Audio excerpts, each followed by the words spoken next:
suis un vendeur de coke à la base. Voilà, avec ça qui rapporte. Et on va toujours armer ici de toute façon. Parce que vous avez bien vu, il y a des gens qui pendent à tout va, vous tombez sur psychopathe et pendent pour rien. Vous avez toujours un truc sur vous là? Bien sûr. C'est pour la propre sécurité. C'est quoi que vous avez? Bon. C'est pour se garer là que ce petit seconde. C'est quoi alors ça comme arme? Une 11-43. Voilà. C'est l'arme des voyous ça? C'est l'arme des Marseillais. Hein. C'est banal, en plus à Marseille les armes ça ils sont arrivés, c'est banal. Je suis tout le temps armé, des fois j'ai un petit 22, j'ai un petit 35 sur moi, après ça dépend des jours.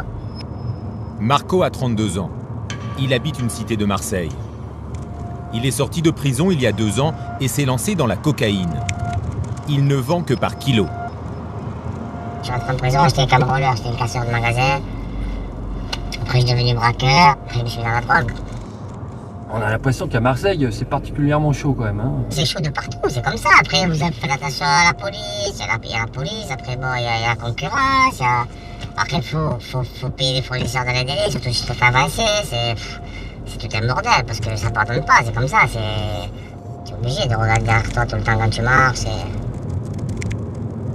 Si Marco est armé, c'est avant tout pour défendre son business. Bon, demain, excuse-moi, tu manques d'un kilo, mon pote. C'est ta vie, c'est comme ça, c'est une question aussi de respect, moi tu me niques pas, c'est comme ça, moi je te fais confiance, je vais pas me niquer, attends. Le trafiquant réclame le respect, mais ça ne l'empêcherait pas de faire un coup tordu, à l'occasion. Moi demain, tu fais une transaction de 10-15 kilos de coke, moi je te mets une balle dans la tête, je vais pas te payer, c'est la vérité. C'est un monde d'enculé, donc en plus dans ce monde-là de la drogue, c'est un monde d'enculé, donc.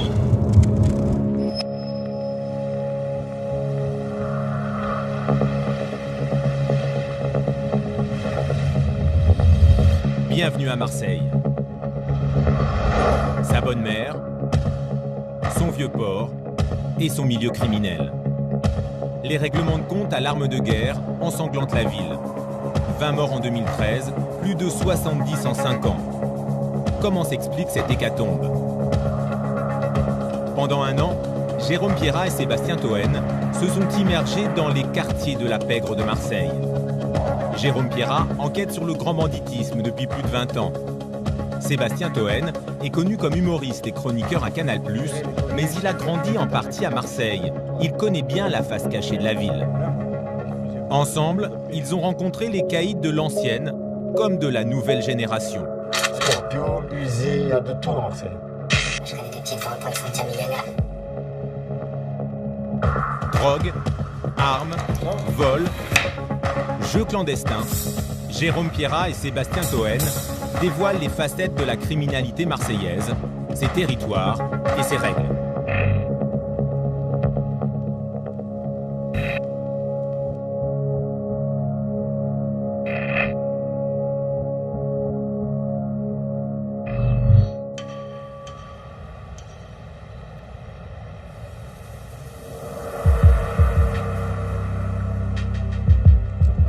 Il est 22h30. Nous partons en direction des quartiers nord de Marseille. Chaque soir, au pied des immeubles, le business de la drogue tourne à plein régime. Nous avons obtenu l'accord d'un réseau pour venir filmer. La condition, ne pas dire où la cité se trouve précisément.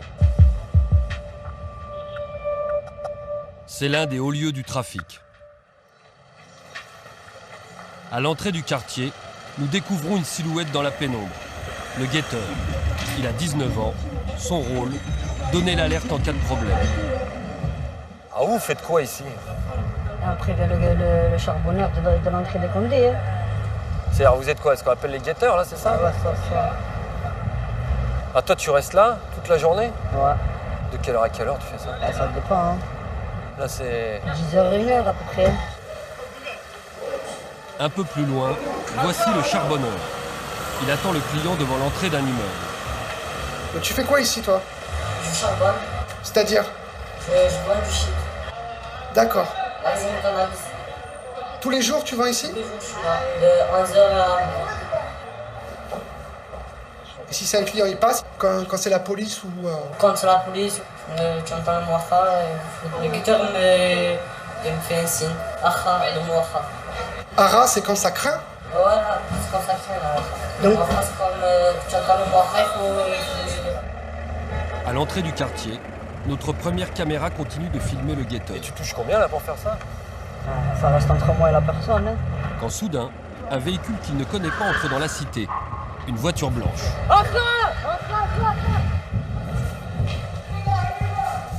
L'alerte est donnée. Le guetteur va rejoindre le charbonneur. Si c'est la police, ils doivent se cacher au plus vite. Qu'est-ce qui s'est passé là en fait? Le condé, ils ont cavalier l'air, parce qu'on a l'habitude. On a l'habitude. Et là on est planqué, c'est bon, ça crame pas. Non, c'est bon, c'est pas bloqué. Fausse alerte. Personne ne les a suivis. C'est bon là, tu crois? En cas de problème, les dealers peuvent toujours se réfugier dans des appartements de complices. Ce jeu du chat et de la souris avec la police, c'est le quotidien du réseau. Ces dernières années, la vente de drogue s'est enracinée dans les cités du nord de la ville.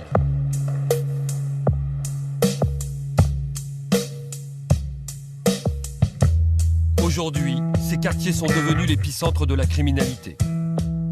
À Marseille, les cités populaires sont concentrées dans les quartiers nord. Ils s'étalent du 13e au 16e arrondissement. 250 000 personnes y vivent, soit un tiers de la population. Un habitat hétéroclite, fait de tours, de petits immeubles et de bars, sortis de terre à partir des années 50.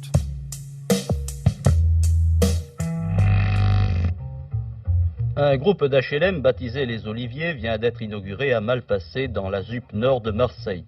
Prévu pour 18 mois, le chantier a été terminé en 15 mois et demi.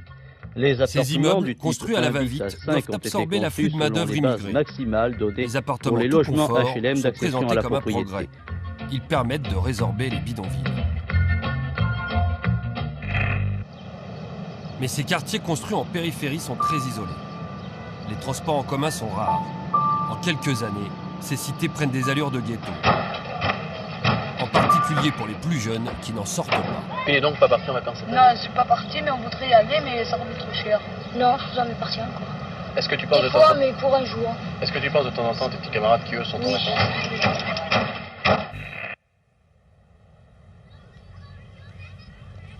40 ans plus tard, ces quartiers demeurent à part. D'ici, il faut plus d'1 heure de transport pour rejoindre le centre-ville. La cité la plus emblématique des quartiers nord, la plus grande, c'est la Castellane. 1300 logements et plus de 7000 habitants. La Castellane date de 1973. Elle devait être une cité de transit où l'on ne reste pas. Mais la fermeture des usines a fait exploser le chômage et condamné les gens à rester vivre ici.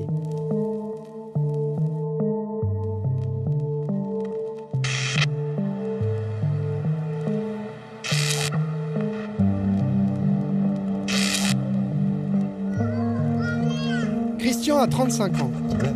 Tu entraînes toujours, toi? Ouais. Il a grandi à la Castellane. Boxeur amateur, il veut aider les jeunes du quartier. Il rêve d'ouvrir ici une salle d'entraînement. C'est un petit champion. D'où est-ce qu'on est? Centre social, qu'est-ce qu'on a fait? La boxe. Voilà. Je peux compter sur toi? Tu peux compter sur moi? Ça marche. Ça va?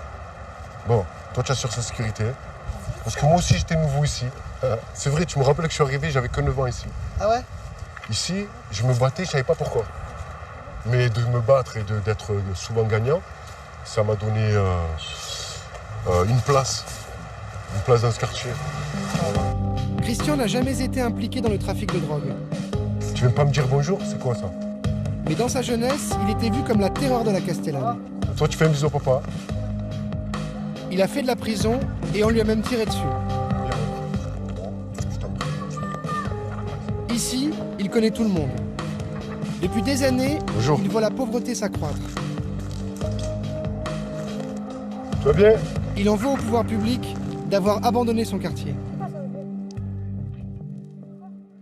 On nous a laissés entre nous, Voilà, il se passe ce qui se passe, mais il faut arrêter de dire qu'il y a du social, il faut arrêter de dire qu'il y a la police de proximité et tout ça. Il n'y a pas. Après, la fracture, c'est que pour essayer de se manifester, de réveiller les esprits, de faire qu'il y ait quelque chose qui change, mais pour tout le monde, ça apparaît comme un combat monumental, puisqu'il faut déjà payer son loyer, il faut déjà se nourrir, s'habiller, et après, il faut commencer à revendiquer « je suis », ou « je crois en ça », ou des choses comme ça. Qu'est-ce qui vous pousse à vous investir autant dans la représentation ou l'expression capillaire? Par exemple, il y a Julien là. Julien, il a une qualité de cheveux irréprochable. Est-ce que tu as trafiqué? Voilà, c'est naturel. Ouais, c'est naturel. Voilà, maintenant, messieurs, par quel effort vous êtes passé pour avoir les cheveux si lisses? Moi, ouais. Comme ça. J'aime bien défriser les cheveux parce que le matin, c'est dur à peigner. Défends tes idées. C'est dur à peigner. Christian s'inquiète pour les plus jeunes. Comment leur offrir une perspective d'avenir quand un adulte sur deux est ici au chômage? On a participé à encadrer les jeunes, souvent les plus difficiles, parce qu'à l'époque on prenait même les plus difficiles. Voilà. Aujourd'hui, ces jeunes difficiles, ils font quoi? Ils ont créé tous leur petite entreprise. C'est-à-dire que les plus gros tempéraments, les énergies les plus fortes, soit ils s'investissent dans la marginalité, soit ils réussissent, ils quittent le quartier et on ne regarde pas en arrière, c'est tout. En juin 2013, la police a saisi à la Castellane 1 300 000 € en petites coupures et 53 kilos de cannabis. Ici, comme dans tous les quartiers nord, le seul business florissant, c'est le trafic de drogue.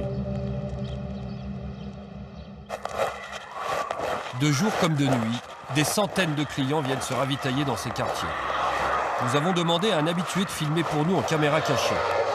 Il arrive à pied dans une cité du 13e arrondissement. À l'entrée, le guetteur, assis sur une chaise, contrôle les voitures. En bas de l'immeuble, 3 autres guetteurs surveillent.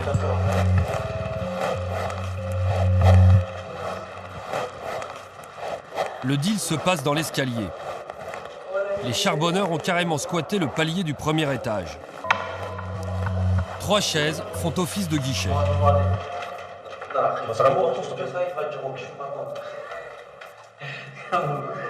Le charbonneur lui donne une barrette de 6 grammes de cannabis contre 30 €. La transaction dure 30 secondes. Derrière, 2 autres clients attendent leur tour. Des points de vente comme celui-ci, il y en aurait plus d'une centaine à Marseille. Un business qui engendrerait des millions d'euros par an. Chaque réseau respecte une organisation hiérarchisée. Au bas de l'échelle, le guetteur. Au-dessus, le charbonneur ou dealer, celui qui vend. Ils sont employés par le gérant qui tient le commerce. Au sommet, le patron, celui qui apporte la marchandise de l'étranger. Le gérant d'un réseau implanté dans une cité des quartiers nord accepte de nous parler. Il nous donne rendez-vous un soir dans un sous-sol d'immeuble. Il nous reçoit dans une cave qu'il considère être son bureau. L'homme a 27 ans. Il a débuté dans le trafic à l'âge de 14 ans. De guetteur à gérant, il a gravi tous les échelons. Il ne se vit pas comme un criminel, mais comme un commerçant. Vous êtes quoi? Vous êtes gérant d'un réseau? C'est ça, gérant d'un réseau. Vous pouvez nous expliquer ce que c'est qu'être gérant d'un réseau? En fait, je suis là et je m'occupe du réseau. Je m'occupe de tout, du recrutement, du paiement, de la surveillance. Le dealer, quand il a besoin, je le ravitaille du shit, je le ramène. Tous les 2 heures, je passe prendre l'argent. Ça prend de quelle heure à quelle heure une journée de travail d'un gérant? Ça prend de midi à minuit. J'ouvre le réseau, je ferme le réseau. Demain, je me lève, c'est pareil, rebelote de midi à minuit, blablabla. Et dans cette histoire, on parlait de guetteurs, les policiers. Le week-end, par contre, j'ai oublié de préciser, le week-end, on ferme à 3 heures du matin. Ah oui, c'est plus. Les horaires, c'est plus tard. Vendredi, samedi soir, soir de fête, on fait des extras. Vous gérez une petite entreprise, en fait, une PME. Ah, on va pas dire petite, on va pas trop dire petite quand même. Alors, au-dessus de vous, il y a quoi? Il y a le propriétaire du réseau, il y a le C'est ça, patron. il y a le patron du réseau, c'est ça. Il vient tous les mois, il récupère ses grosses enveloppes et il repart en vacances.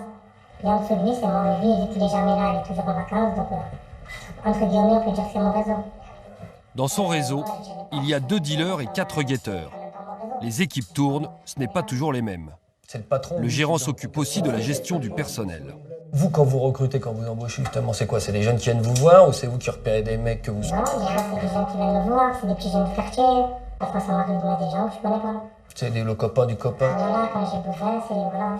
Et ça tourne, ça tourne beaucoup, les employés? C'est-à-dire, est-ce que ça change souvent? Est-ce que les gars, ils font ça un temps, puis après... Ouais, il y en a qui viennent, ils veulent partir en vacances, ils ont besoin de 400-500 €, ils viennent, ils gâtent un peu, ou ils dealent un peu, ils prennent ses sous, ils repartent en vacances, ils font un peu d'argent, ils s'achètent un scooter, ils refont un peu d'argent, ils s'achètent des habits.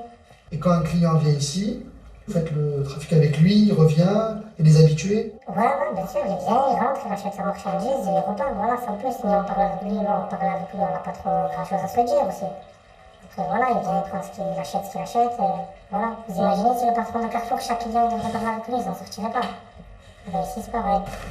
Le gérant nous montre maintenant la sacoche qu'il donne au dealer pour sa journée de travail. C'est ça qu'on appelle la fameuse sacoche, là, dont on Dans entend ce parler sac, tout le temps, là. tout est prêt pour la vente. Les doses individuelles sont mises dans des sachets plastiques. Alors ça, c'est quoi? Ça, c'est des pochons à 50 €.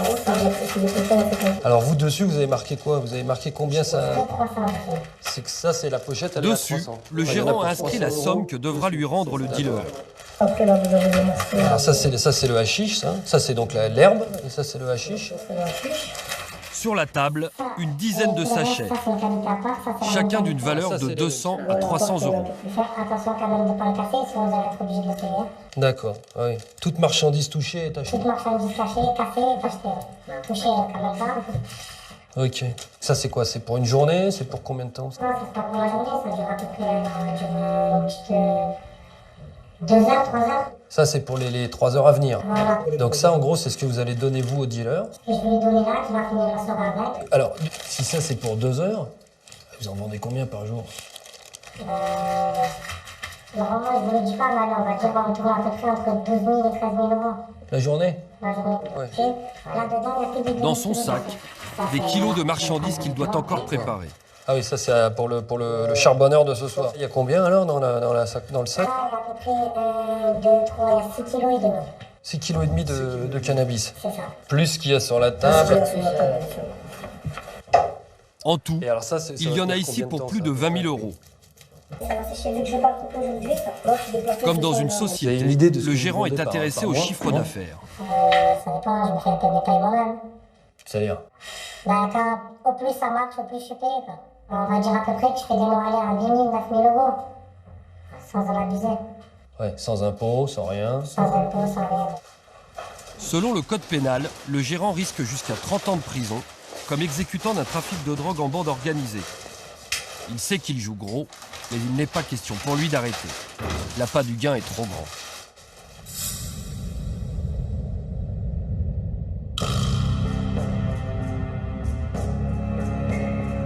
L'argent, c'est la motivation de tous ceux qui rentrent dans les réseaux. Mais ils sont peu nombreux à toucher le jackpot. Nous sommes allés voir les petites mains du trafic.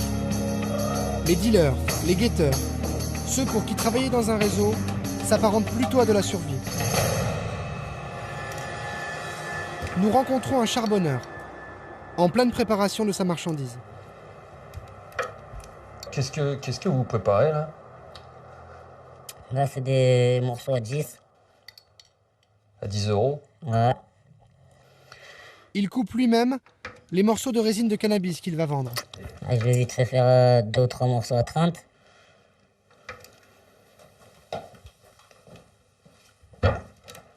J'ai arrêté l'école, j'avais 14-15 ans, voilà. J'ai essayé de faire une formation, ça n'a pas marché. Et voilà, j'ai trouvé ça, j'ai commencé à vendre le shit pour des gens. Et de là, j'ai pas lâché le morceau. Jusqu'à maintenant, j'en ai 24. Et franchement, c'est pas facile, hein.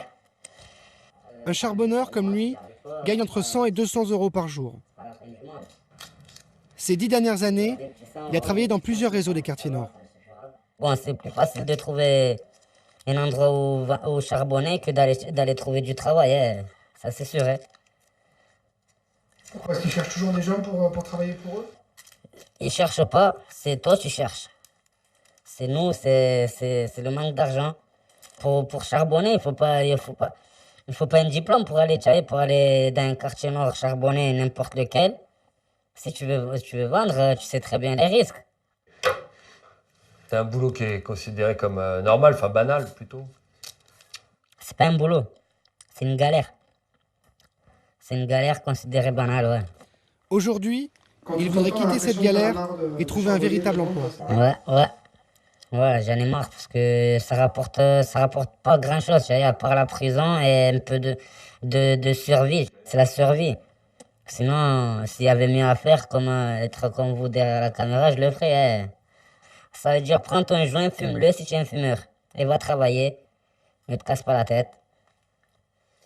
Vous êtes allé en prison? Non. Jusqu'à maintenant, ça va. C'est pour ça, il faudrait que j'arrête au plus vite avant que, tu sais. Parce que, ça y est, j'ai déjà passé mon temps, là. Comme vendeur, il peut être condamné au plus à 5 ans de prison et 75 000 € d'amende. Mais le risque n'est plus seulement de se faire coincer par la police. Aujourd'hui, c'est aussi de se prendre une balle. Marseille, secoué par les règlements de compte. Hier soir, c'est selon cette même méthode qu'a été tué par balle. À Marseille, la concurrence entre les réseaux fait des morts, par dizaines. Depuis 2009, plus de 70 jeunes ont été tués par balle. Des règlements de compte à coups d'armes de guerre. En 2010, une fusillade marque les esprits. Elle a lieu au cœur de cette cité du 13e arrondissement, le Clos-la-Rose. Jean-Michel, dit Michou, un jeune guetteur de 16 ans, est abattu. Au pied d'un bâtiment de cette cité nord de Marseille, des dizaines de douilles. Elles témoignent de la violence de ces règlements de compte à l'arme lourde. Hier soir, vers 22h, 2 voitures s'arrêtent au pied de ces immeubles. 5 hommes cagoulés armés de Kalachnikov ouvrent le feu. Dans les quartiers, les guetteurs sont en première ligne. Ce sont eux que l'on voit le plus sur le terrain. Comme ils n'ont pas de marchandises et qu'ils sont souvent mineurs, ils bénéficient d'une quasi-impunité devant la justice. Mais la fusillade du Clos-la-Rose montre qu'ils peuvent devenir des cibles.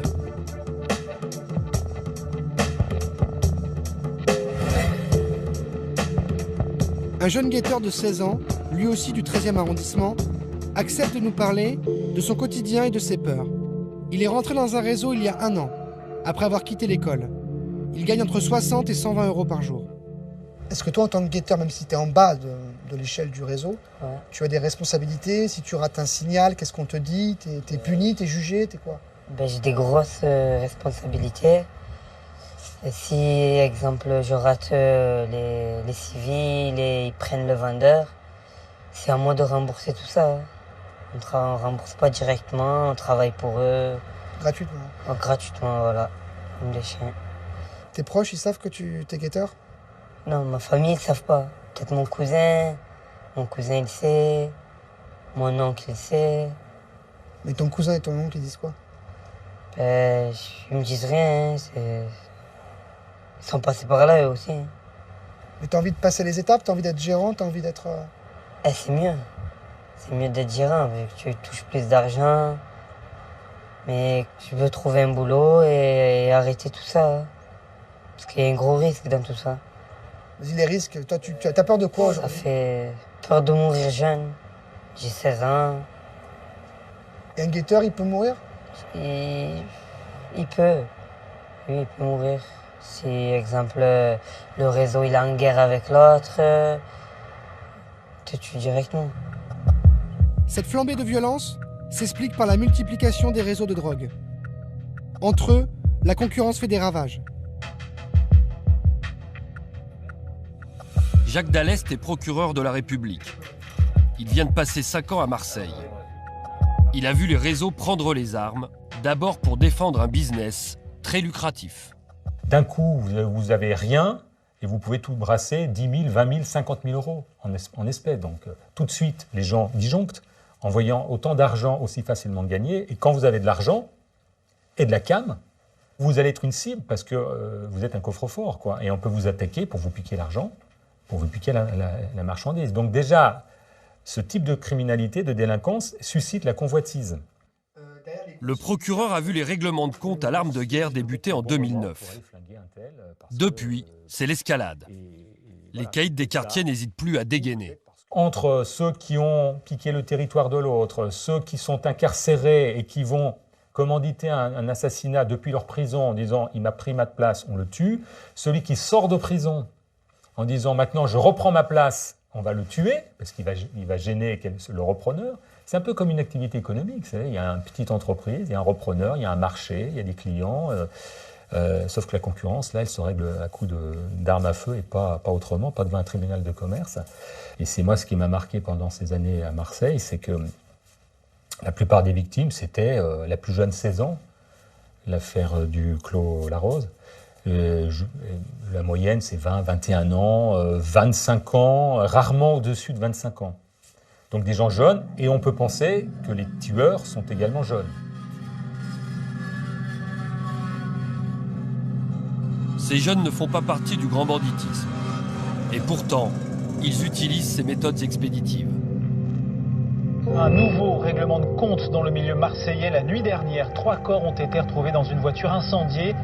Les 3 corps étaient installés sur la banquette arrière du véhicule. Une Audi A3 retrouvée cette nuit entièrement carbonisée. Le toit a dû être découpé pour extraire les cadavres. C'était une exécution. L'autopsie révèle que les corps sont criblés de balles. La voiture a été brûlée pour effacer les traces ADN. Dans le milieu, on appelle ça la technique du barbecue. Les victimes, 3 jeunes. Sony, 20 ans, son cousin Mohamed, 19 ans, et leur copain Nouri, 20 ans. Tous les 3 viennent d'une petite cité des quartiers nord, les Micocouliers.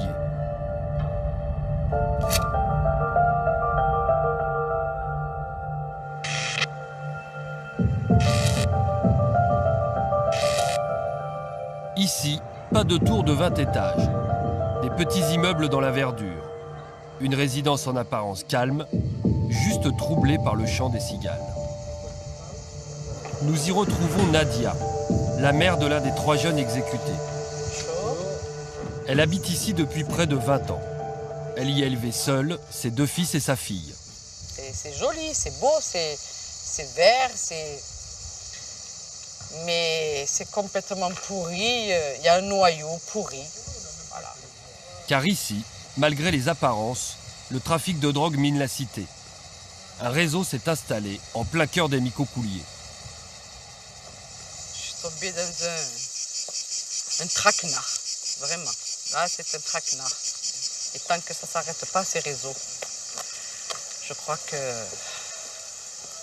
ça ne s'arrangera pas. Au départ, la mère de famille ne comprend pas d'où vient le danger. Mon fils, mon neveu. Alors qu'ils ont une dizaine d'années, son fils Sony et son neveu Mohamed sont approchés par des plus grands. Ça commence par des cadeaux. De tout petit, déjà, il me les a pâtés. Alors, il les a pâtés, il leur offrait une paire de baskets. Alors, pour eux, c'était des grands seigneurs, tous ces gens, tous ces grands qui leur proposaient, qui leur offraient tout, qui leur payaient tout. Moi, quand ils ont commencé à leur acheter des affaires, je me suis dit, c'est des braves gens, ça, ils sont gentils. Ils ont vu que j'étais seule, que je ne travaillais pas, que j'étais seule avec mes enfants. Mais c'est après que j'ai compris. C'est après, quand j'ai vu que mon fils, après, il ne rentrait pas le soir, qu'il restait trop longtemps et qu'il était toujours avec eux, ils l'ont embrigadé. Sony arrête l'école à 15 ans. Il entre dans le réseau comme guetteur, puis devient dealer. À 17 ans, il est arrêté et passe 2 ans en prison. À sa sortie, il a de l'ambition. Le réseau des Micocouliers est tenu par une équipe d'un quartier voisin, Bassins. Sony ne veut plus travailler pour eux. Il veut diriger le business dans sa cité. Une provocation pour les gars de Bassins. Un jour, mon fils, il est venu m'attraper, il m'a dit « Maman, assieds-toi, je vais te dire quelque chose, mais ne t'affole pas. » Je ne m'affole pas, qu'est-ce qui se passe, mon fils? Il m'a dit « Je me suis battue avec un mec, et ce mec, il a mis un contrat sur moi, à savoir 150 000 €. Il me dit « C'est un tel qui est venu me le prévenir. Il a dit « Méfie-toi, il y a un contrat sur toi. » 3 semaines plus tard, le jour de Noël, Sony et ses 2 copains ont rendez-vous pour acheter du cannabis en gros. Ils doivent retrouver leur fournisseur dans cette école désaffectée à Bassins. C'est un guet-apens. Sony Mohamed et Nouri sont abattus, puis leurs corps sont brûlés. 4 suspects sont arrêtés pour ces meurtres. Ils viennent de la cité Bassins. Ce sont des proches de Sony et de sa famille. Certains d'entre eux, je les ai hébergés. Ils sont rentrés chez moi, ils ont mangé chez moi, ils ont dormi chez moi, ces gens-là. Et quand on pense que des gens aussi proches peuvent commettre des actes aussi horribles,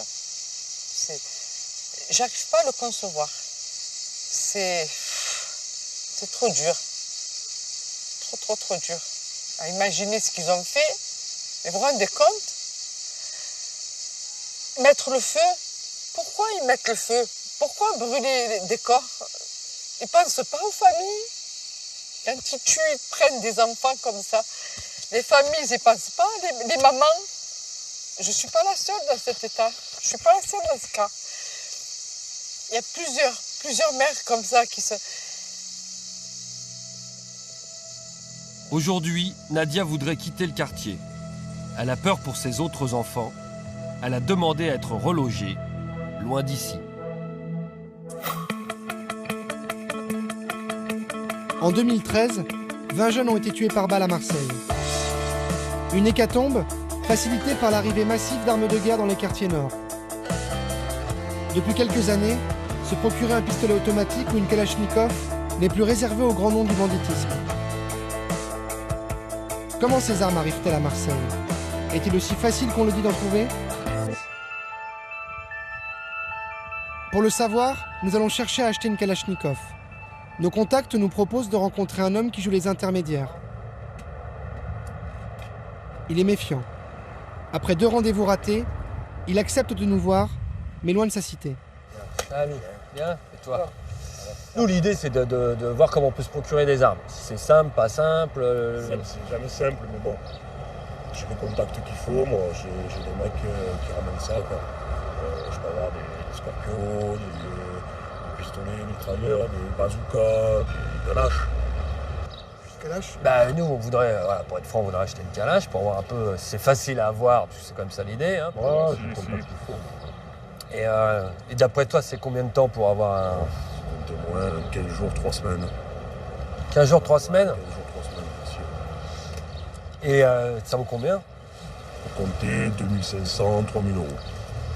2500, 3000 euros. Et avec ça, on a les balles, on a tout. C'est ça à peu près le truc. Bon. Et alors nous, le gars qu'on va voir, c'est qui exactement? C'est un contact que j'ai. Il y en a qui font tous les quartiers nord, qui font Marseille, quoi. Moi, je vous mets en contact, après vous voyez avec lui, quoi. D'accord. Bon, bah, salut. Ciao.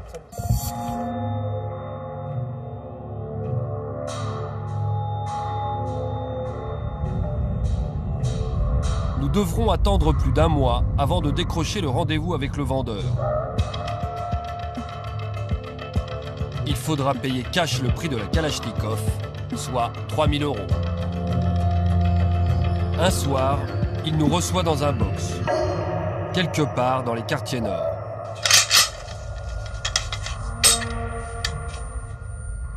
Je vois que vous avez l'outil, l'engin.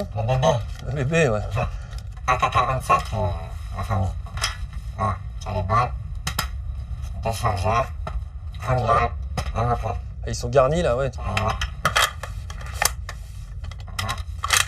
Il n'est pas chargé, c'est clair. Cette Kalachnikov vient d'un pays d'ex-Yougoslavie. Ouais, c'est une vraie. Hein, c'est l'origine de la plupart des armes de guerre qui arrivent clandestinement en France. Ce vendeur ne se rend jamais lui-même dans les Balkans. Il est le dernier maillon d'une filière. Non, moi je ne sais pas. Vous n'allez pas jusque-là. C'est moi je la récupère des gens qui y vont après là-bas. Une fois que ça arrive à peu près à la France, on est là. Avec tout ce qui se passe, ça arrive quand même encore assez facilement. C'est-à-dire, il n'y a pas une pression policière, c'est pas de plus dur. C'est un peu dur, hein. En fait, c'est quand tu passes des douanes et tout, hein. C'est un peu dur. Et voilà, c'est normal. Hein. Ou tu vas pas. Ça revient comment? Dans des véhicules aménagés, des trucs comme ça On demande des trucs, je peux pas vous dire. D'accord, bon. C'est une arme de guerre. Est-ce qu'on peut trouver à Marseille d'autres armes de guerre? Scorpio et tout. Là, tu me ramènes 3000 euros, je te ramène un micro ici. Tu veux un 1143, je te l'amène. L'homme s'est lancé dans la vente d'armes il y a 4 ans. Et il reconnaît qu'en ce moment, il a du mal à faire face à la demande. Vous bossez comment? C'est à la commande? C'est-à-dire vous avez un stock ou est-ce qu'il y a... De temps en temps un stock, comme de temps en temps c'est la commande en fait. Parce que des fois on n'a pas assez pour tout le monde. C'est trop demandé. Ouais, il y a une grosse demande. C'est dur à Marseille des fois. Tout le monde raffole avec. Ça se tue pour rien. Avant j'en prenais une à 1005, après ça a augmenté à 2000, 2005, maintenant 3000. Ça va vite. Et la personne elle est pressée, elle veut 3000, maintenant elle te donne même 3005. Tellement elle est pressée, elle veut vraiment faire ce qu'elle a à faire. Et voilà. En fait, tu as ta calage à Marseille, tu es quelqu'un. Ah ouais, d'accord. Personne va jouer avec toi. Ce qui sort que des mecs, tu peux arroser quoi. Les clients qui vous achètent ça, c'est quoi? C'est que des mecs qui sont dans les stupes? C'est que des trafiquants de stupes, quasiment? Ça dépend, hein. Des fois, il y en a un, il vient, il pète un plan, il te dit une fois un calibre, du jour au lendemain. Ouais, et puis j'imagine de toute façon, vous demandez pas pourquoi. Ah non, moi je demande rien, moi, je cherche pas ça. Vous pensez faire ça longtemps? J'espère que j'ai assez d'oseille pour me tirer d'ici. Que je ma vie là avec mon bon Mercedes, avec l'habillage qui va sur le côté. Comme lui, il serait une petite dizaine à Marseille à vendre des armes de guerre. Il risque de 7 à 10 ans de prison et jusqu'à 500 000 € d'amende. Je peux tirer? Ça part pas. Je peux vous poser une question? Vas-y, ouais. Vous comptez en faire quoi cette canne? Pour la détruction. Ah oui, on voit marqué AK-47 là. Maintenant que la Kalachnikov nous appartient, nous décidons de la rendre inutilisable. Pas question de remettre cette arme dans le circuit.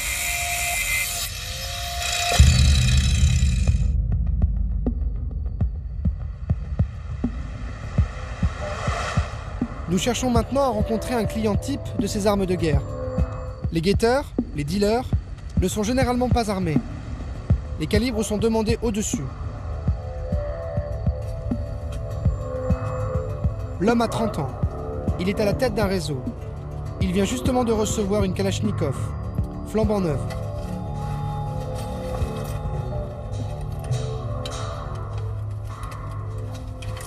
C'est l'arme favorite des voyous. Pas besoin de savoir bien tirer. Avec 600 coups par minute, impossible de rater sa cible. C'est une vraie? Oui, c'est vrai.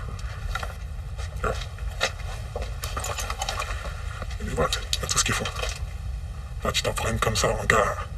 Tu te relèves pas. Avec ça, t'arroses tout le monde. Déjà, il voit ça, il se sort mon corps, direct.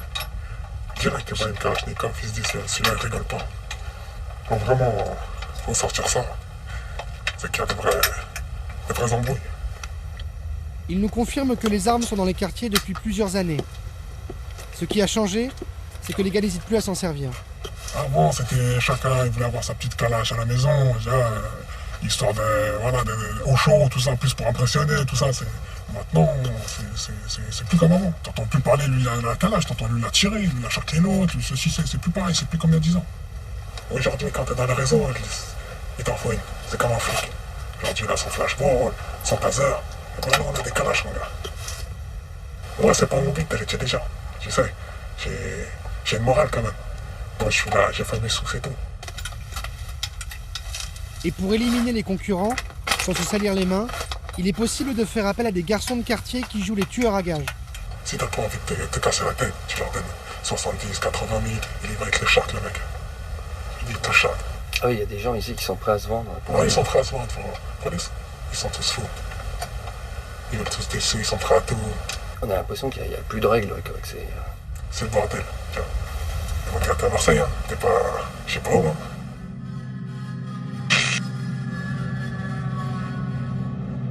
Malgré les 20 morts annuels, les réseaux qui changent de main, les arrestations par la police, le business de la drogue continue et le cannabis n'a pas l'air de manquer dans les cités de Marseille. Car au-dessus des réseaux, il y a des équipes de grossistes qui, depuis l'Espagne, envoient des tonnes de cannabis dans les quartiers. L'Espagne, c'est la porte d'entrée du hashish marocain.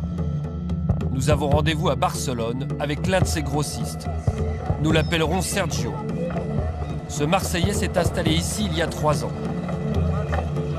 Il Il a rejoint les gros trafiquants français qui envoient la drogue sans se soucier des règlements de compte sanglants. Moi, j'ai du shit à Barcelone. Je l'expédie jusqu'à Marseille, à mes associés. Pourquoi l'Espagne? Qu'est-ce qui s'y passe en Espagne? L'Espagne, c'est le supermarché ici. On a tout. Le soleil, la mer, les bordels. Vous voyez ce que je veux dire? On n'est pas loin du Maroc. On peut se fournir tant qu'on veut. Il y a moins de risques. Déjà, si je me fais attraper, je ne ferai pas la même peine qu'en France. Disons, ici, je ferai 5 ans, alors qu'en France, je ferai 10 ans. Chaque mois, Sergio enverrait plus de 200 kilos de shit vers Marseille et sa région. Je fournis mon réseau et je livre d'autres réseaux aussi. Ah, vous pouvez vendre à d'autres réseaux? Ah oui, bien sûr. Ouais, parce que tout le monde n'a pas accès à la source ici. Non, si vous n'avez pas le contact, vous n'avez pas de source. Ouais, donc il y a des gens, ou des réseaux plus petits, j'imagine. Quand du mal à acheter du shit en gros, ils sont obligés de passer par moi ou d'autres personnes. Vous voyez ce que je veux dire? Vous expédiez comment le shit à Marseille? Ben, nous, on ne le fait pas en reface. Je vous montrerai tout à l'heure comment on fait. Sergio nous embarque. Direction la banlieue de Barcelone, dans un petit garage de quartier. Une fois sur place, nous découvrons la voiture qui sert à transporter le hashish vers Marseille. En apparence, une berline familiale comme une autre. En réalité, elle est truffée de cachettes.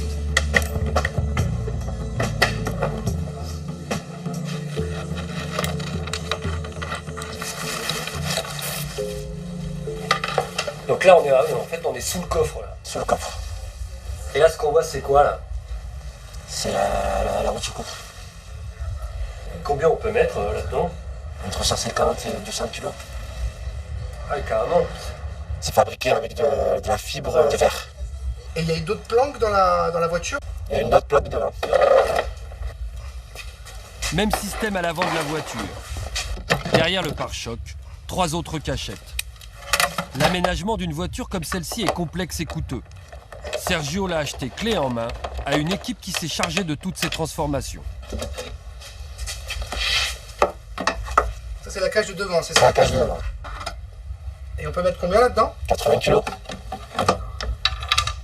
C'est fabriqué en Espagne, c'est un pote qui me l'a vendu, c'est lui qui m'a fait l'installation, tu vois. Ça vaut combien une voiture comme ça? 40 000 euros. Rien que la transformation, ça vaut combien? 20 000 euros. C'est plus discret que le GoFast, ça, alors. Bien sûr. Une fois la voiture chargée, Sergio recrute des mules, c'est-à-dire des passeurs qui vont la ramener jusqu'à Marseille. Qui conduit ce genre de voiture? Vous demandez à qui? Que ce soit des couples, des jeunes, mais pas de caïra. C'est-à-dire Faut pas avoir un visage basané. Les douaniers, ce qu'ils voient en premier, ils voient une couple, ils disent c'est bon, c'est un couple. Alors que là, s'il va y avoir 2 jeunes, 4 jeunes dans une voiture, cramé direct. Faut que la personne passe bien. Tout est calculé. Et combien ils sont payés alors les gens? Entre 4 000 et 5 000 euros. Pour les 2 personnes, pour le couple, c'est 4 000 à 5 000 euros en tout? En tout. Pour chaque voyage. Et eux, ils savent exactement ce qu'il y a dedans ou? Non. Et quand la voiture redescend en Espagne depuis Marseille, elle ne fait pas le voyage à vide. Dans ces mêmes cachettes, elle rapporte l'argent du trafic au boss.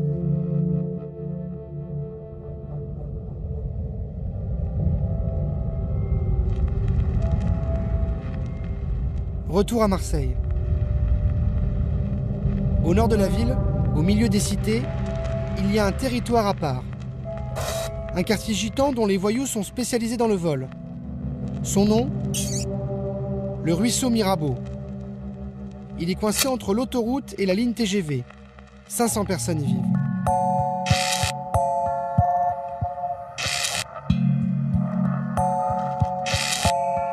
Il y a 2 ans, une équipe de voleurs issue de ce quartier a fait la une. Le 27 novembre 2011, des cambrioleurs sont pris en chasse par la police, après le casse d'un supermarché. Une fusillade éclate. Un policier est abattu de 3 balles de Kalachnikov et un des braqueurs est tué. Dans ce cambriolage, c'est la disproportion entre les moyens employés par les malfaiteurs et ce maigre butin, quelques sacs de produits surgelés, pour lesquels ils n'ont pas hésité à faire feu sur des policiers avec une Kalachnikov, une arme de guerre. Le braqueur tué était du ruisseau Mirabeau, comme ses présumés complices arrêtés ensuite. Ce quartier est né il y a plus de 50 ans, avec l'installation de familles de gitans. Ils sont venus avec leur caravane. Ils faisaient de la récupération de métaux pour les usines alentours. Dans les années 70, la ville achète le terrain et loge les familles dans ces petits pavillons en dur. Les caravanes sont toujours là, mais la population est sédentarisée. Aujourd'hui, le ruisseau Mirabeau, entouré d'un mur, a des allures de camp retranché. Il est réputé comme le quartier le plus redouté de Marseille. Personne n'ose y entrer sans y être invité. Mais grâce à nos contacts, nous obtenons le feu vert pour filmer dans le quartier. Il y a de la muscule là, il y a la muscule, il y a la muscule.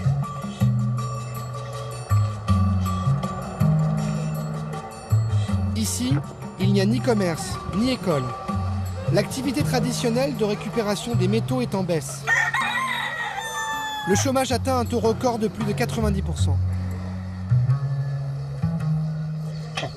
La première personne qui accepte de nous raconter le quartier, c'est Pépé. Il est né au ruisseau Mirabeau. Ah, vous avez toujours habité ici? Ah, tout le temps. On habite dans les cabanons, dans le camp. On avait les baraques en bas. Et après, on a fait les maisons. À côté de son pavillon, il a gardé sa caravane, où il dort de temps en temps. Voilà. C'est notre vie à nous, ça. C'est la maison secondaire? C'est la maison secondaire, ouais. Si on veut. Dans le temps, on voyageait. Mais puis maintenant. D'accord, bonjour, jeune La fille. réputation du ruisseau Mirabeau, c'est d'abriter beaucoup de voyous, en particulier des voleurs. Pépé lui-même a fait un peu de prison. Pourquoi le quartier a cette réputation? Parce qu'on était des voyous. C'est tout, c'est simple. On était. Vous étiez quoi? On était des petits cambriolages, voilà, des conneries comme ça, tu as vu? Ouais. On était jeunes. Chercher les sous, voilà. Et après, il y a pire. Vous avez la cité qui est en haut, là. Ça s'appelle ça. La quoi, la Castellane? La Castellane. Ah ouais, Vous avez Bassès, vous avez Picon, vous avez Font-Vert. Parce que là, il n'y a pas de drogue. Parce que ce qui se passe dans les alentours, on n'est rien du tout, là. Vous êtes les anges de... Les anges, on est des anges, c'est vrai. Voilà. Il y en a beaucoup au placard des jeunes d'ici. Oula. Ils sont tous au placard? Ils sont tous à l'ombre. Ah, ils sont tous là. Ouais. Effectivement, dans le quartier, nous croisons peu de jeunes adultes. On voit surtout des enfants, des femmes et quelques anciens.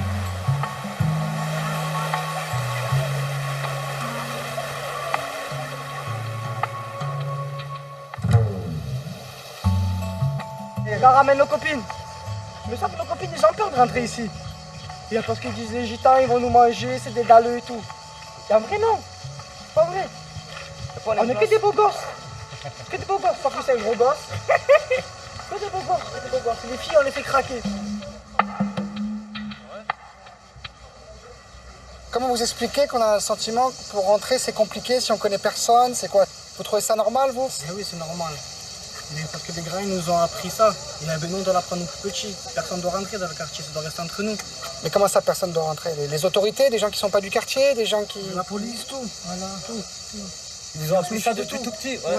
Et on se méfie du tout, on se confiance à personne. Ouais, parce que voilà, parce que la plupart c'est des voleurs. Ils veulent pas que la police rentre, tout. Ils nous disent ça, et on le fait. Voilà. Donc c'est un quartier qui a sa réputation, qui parfois est justifiée. Voilà, ouais.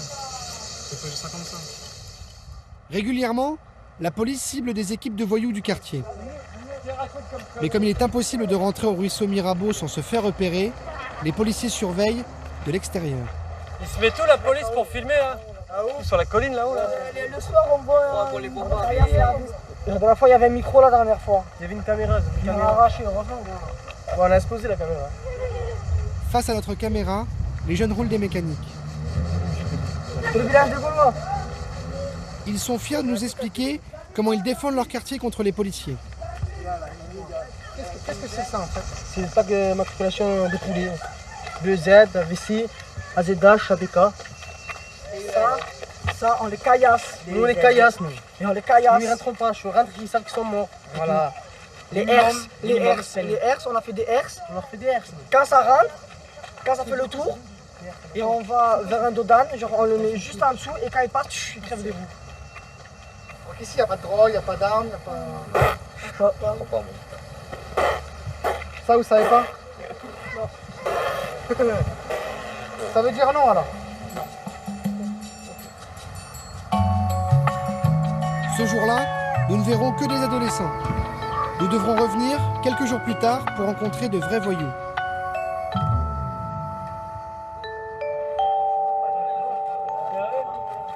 Les hommes qui vont nous parler ont tous eu affaire à la justice. Ils nous racontent les affaires pour lesquelles ils sont tombés par le passé. Mario a 26 ans. Il vient de passer près de 10 ans en prison pour avoir volé des voitures avec violence.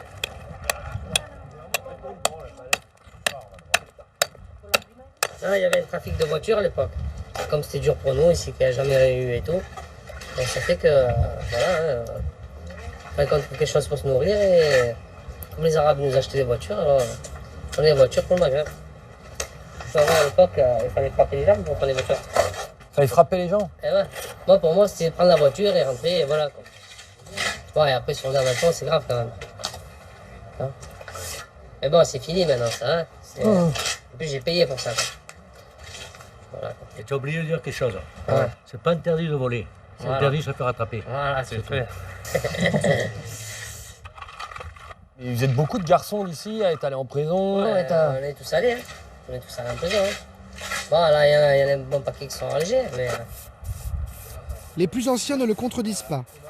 Eux aussi reconnaissent avoir eu une jeunesse délinquante. Lui, par exemple, dévalisait des bijouteries en explosant la devanture. La porte principale, c'était la vitrine. Voilà. La porte... Ah oui, c'est-à-dire que pour cambrioler le truc, il suffisait de péter la vitrine et de rentrer dans la...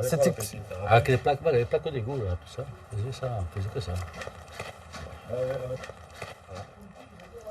Oui, vous êtes... Vous avez quel âge, vous, monsieur? 64. 64? Ouais. Ah oui, alors vous êtes encore vous êtes l'aîné ici. La génération encore d'avant. Vous avez fait de la prison quand vous étiez jeune? J'en ai fait. Beaucoup? Beaucoup. C'est quoi, beaucoup? Des années. Des années de prison? Vous étiez tombé pourquoi, vous? Pour des vols. Aujourd'hui, ils disent tous avoir passé la main. Ils ne se reconnaissent pas dans la criminalité des quartiers nord avec ses règlements de compte sanglants. Là, les jeunes de 14 et 15 ans, ils peuvent te tuer. Il n'y a plus d'hommes, c'est fini tout ça. Voilà. Il y avait plus de respect? Ah ouais, il y avait plus de respect. C'était les hommes avant. Maintenant, il n'y a plus personne. Et là, c'est les petits. C'est les voyous, c'est les petits. C'est les jeunes. Ces hommes ont la nostalgie du banditisme à l'ancienne, quand les voyous gitans côtoyaient des Corses ou des Italiens.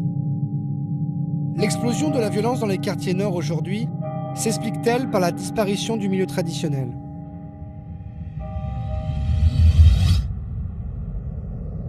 Historiquement, le territoire du milieu, c'est le centre-ville. Ces anciens villages qui bordent le Vieux-Port. Machines à sous et raquettes, les voyous sont ici de la vieille école.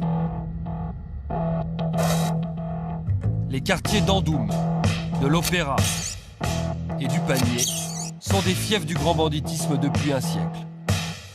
Les caïds y alimentent régulièrement la rubrique des faits divers.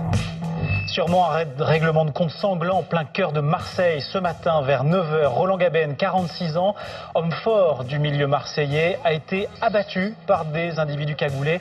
Le caïd du Panier, c'était son surnom, était fiché au grand banditisme. Il était connu des services de police pour vol, braquage et proxénétisme.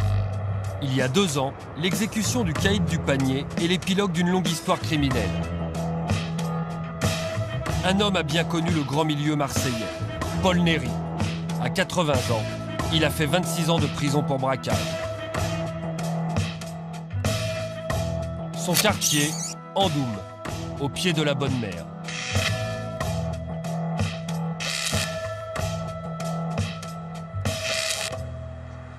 Paul Néry a gagné ses galons de truand dans les années 50. À l'époque, avant d'aller braquer des banques, il fallait d'abord faire son apprentissage. Alors le départ, c'était par exemple un vol de moto. Après le vol de voiture. Après, avec les voitures, on allait faire des entrepôts, il y avait des vêtements, des choses, là. Et après, on allait faire des magasins. Bon. Après, pour qu'il y ait un peu plus d'argent, On cassait la vitrine d'une bijouterie. Il fallait faire vite, là. Alors, on prenait 2 poignées chacun, vite fait. Mais dans la tête de jeunes, c'était le braquage. Quand on arrivait là, au braquage, le type, il avait du self-control. Il avait, en quelque sorte, une espèce de CAP, quoi.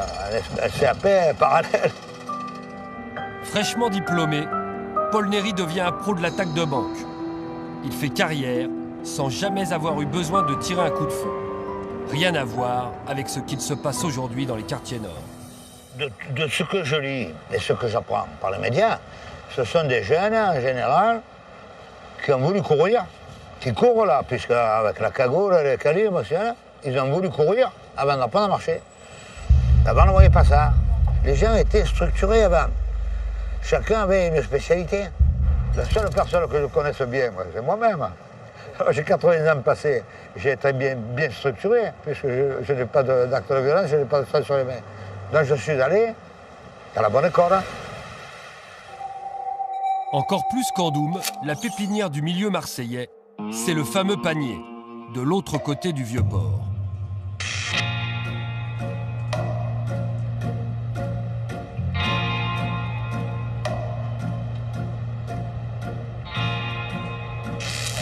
Aujourd'hui, le panier est la destination favorite des touristes. C'est là que se trouve le MUSEM, le nouveau musée des civilisations. Le quartier préféré des bobos a servi de modèle au feuilleton Plus belle la vie. Mais ces ruelles ont d'abord vu grandir les plus grands truands du milieu corso-italien. Nous y retrouvons l'un d'eux aujourd'hui.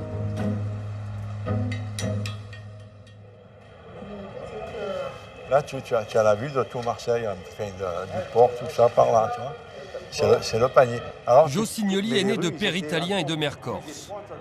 Il est un pur produit du panier. C'est parti. Voilà, moi, j'ai habité là, j'ai grandi en partie dans cette rue. Mon père, quand il est arrivé à l'âge de 14 ans, il est venu, il s'est installé ici. Bon, il s'est marié dans le quartier et disons que dans ce quartier-là, du panier, c'était un peu le reflet des quartiers nord d'aujourd'hui, mais avec moins de violence. Joe Signoli s'engage dans la marine à 16 ans. Il débute par de petits trafics, alcool et cigarettes. Dans les années 60, il abandonne l'uniforme. Il poursuit son ascension dans le milieu. Joe intègre le club fermé des trafiquants de la célèbre French Connection, cette filière qui transforme et envoie de l'héroïne à la mafia new-yorkaise.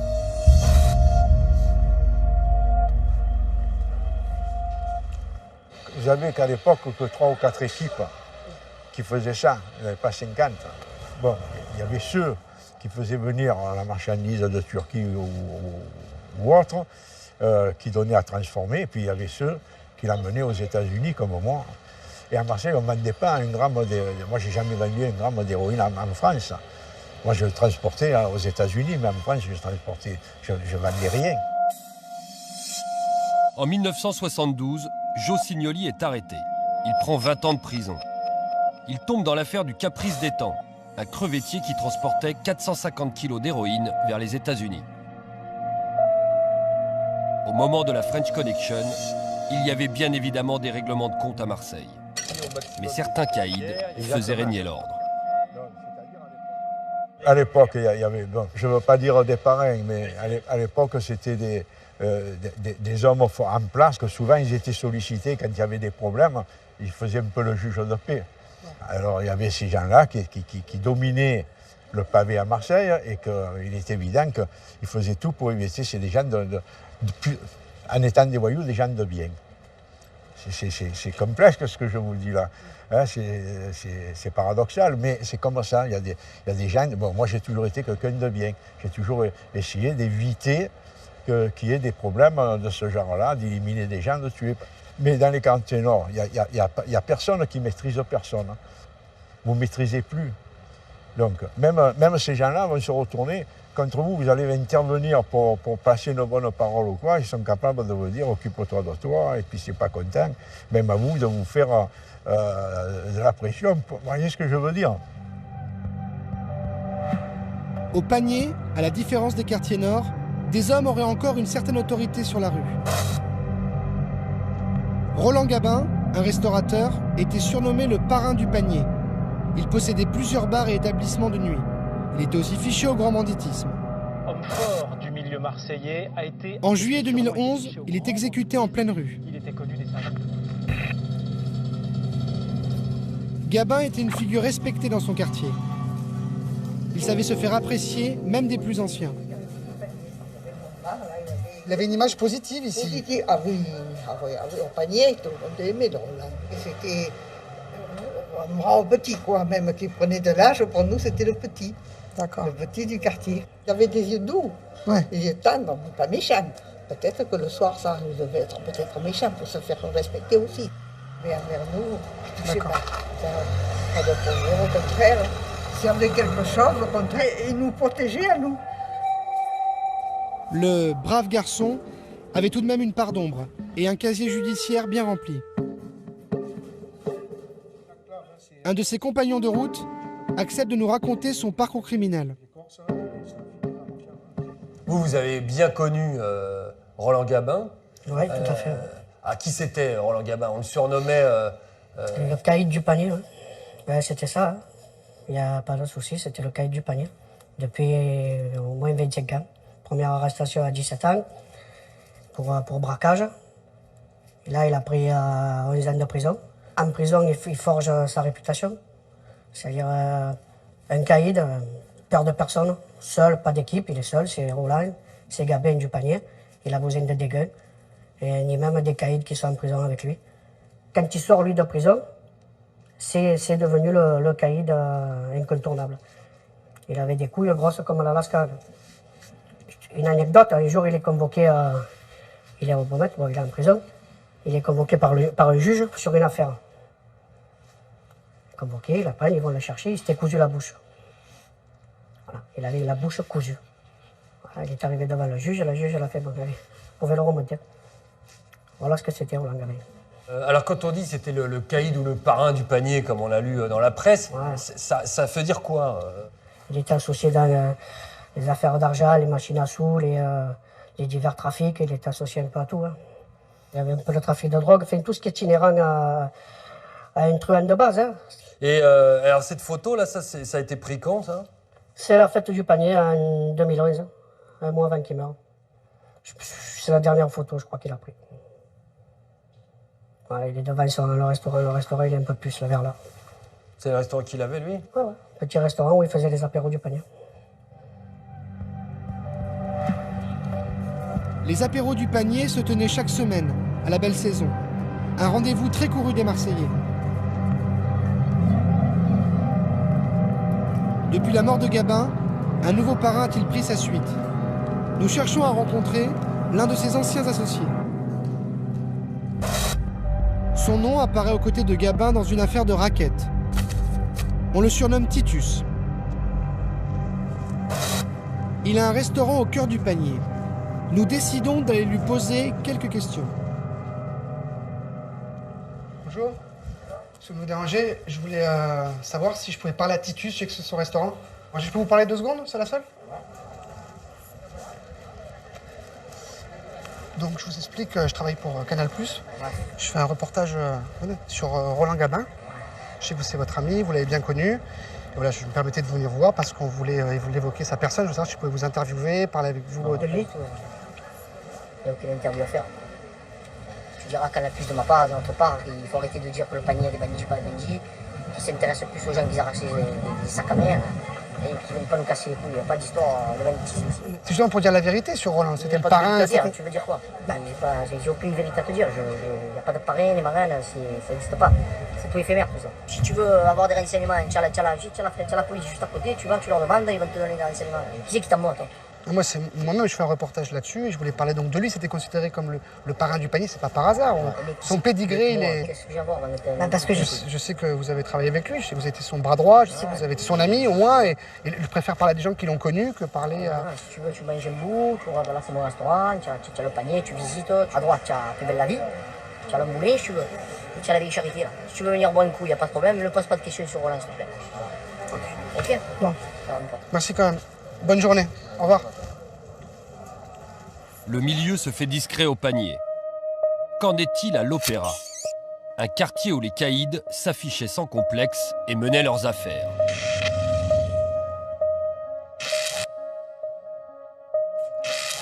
Ici, c'était le quartier général du milieu. Il y avait les bars de voyous, leurs boîtes, leurs hôtels de passe et beaucoup de filles sur les trottoirs. Aujourd'hui, il reste encore quelques bars à hôtesses. Mais les filles sont plus rares. Un fait divers laisse penser à une redistribution des cartes. Les nouveaux caïds des quartiers nord cherchent-ils à s'implanter dans le centre-ville? En mai 2012, un restaurant corse est en partie détruit par un incendie criminel. Il appartient à une figure du milieu, Jacques Cassandry. Fiché au grand banditisme depuis 25 ans, il est soupçonné d'être le cerveau du CAS de Nice. Il a fait plusieurs séjours en prison. L'incendie de son restaurant est vu comme un geste d'intimidation. Nous décidons d'appeler directement Jacques Cassandry pour le faire réagir. Allô? Allô, monsieur Cassandry? Oui. Bonjour, Jérôme Pierrat pour Canal+. Ah. Je voulais savoir si on pouvait vous interviewer, enfin on voulait vous rencontrer surtout pour parler d'un de vos établissements. Ah, d'accord. Et c'est quoi ça? Et quel établissement? Après discussion, il accepte de nous rencontrer. Écoutez, on arrive tout de suite. Merci. Pour la première fois, il est d'accord pour parler devant une caméra. Ah, c'est bon, vous y aller. Jacques Cassandry nous reçoit au son des guitares, le célèbre cabaret corse qui lui appartient. Bonjour. Monsieur Cassandry. Bonjour, monsieur. Bonjour, monsieur. Vous m'avez téléphoné? Oui, c'est nous. Oui. Bonjour, D'accord. Sébastien Antoine, Canal+. Jacques Cassandry. Jérôme Pierrat. Voilà. On peut rentrer, on peut vous parler Je de vous vos en prie, je vous en prie. Donc Voilà, écoutez, pour être franc, on a lu à droite à gauche, on a entendu dans les médias que vous aviez eu des problèmes avec l'un de vos établissements, vous auriez subi des pressions pour le vendre. Voilà, c'était de ça dont Non, on voulait parler. effectivement, tous les établissements de Marseille connaissent des problèmes. À un moment ou à un autre, on a toujours des petits problèmes dus peut-être à la boisson ou autre. Bon. Mais de véritables problèmes qui sont liés à moi, mon personnage, je n'en connais pas. Je n'en ai pas. J'ai de différents avec personne. Voilà, ça c'est clair. Bonne dépression, je n'en subis pas, évidemment. Oui, en gros, pour être clair, les gens disaient que, en gros, c'était les caïds, ce qu'on appelle les caïds des quartiers nord, qui mettaient des coups de pression pour reprendre les établissements du centre-ville. En gros, c'est ça l'histoire. Non, pas du tout. Moi, je serais parti depuis longtemps si je subis des pressions. Je subis aucune pression. Je suis vraiment dans mon élément, quoi. Oui, parce que vous avez d'autres Jacques établissements Cassandry qui nous assure être un toujours, simple commerçant, oui, absolument. un patron de bar et de restaurant, comme Il un n'y a pas de autre. problème. Moi, ça fait 30 ans que je ne fais plus rien. Hein. Bon, que je me tiens tranquille, que je travaille, je me fais beaucoup de mal, ma famille également. Donc, je ne vois pas en quoi je peux apporter un intérêt qui serait lié à mon passé ou autre. c'est lié à l'actualité, en fait, tout ce qui se passe aujourd'hui. C'est-à-dire qu'il y a un changement des cartes entre les gens qui étaient dans le centre-ville à Marseille, qui avaient une activité particulière, et les gens des quartiers nord. Les problèmes, ils ne sont pas là. Hein. Les problèmes, ils sont ailleurs. Vous voyez tous les jours des gosses qui s'entretuent, ça, ce sont des problèmes. Hein. Voilà, c'est là qu'il faut voir les problèmes. Bon, messieurs, je suis désolé, mais voilà. Merci, quand même, répondu. Merci, monsieur. Je crois que j'ai répondu à vos questions. Vous êtes satisfait?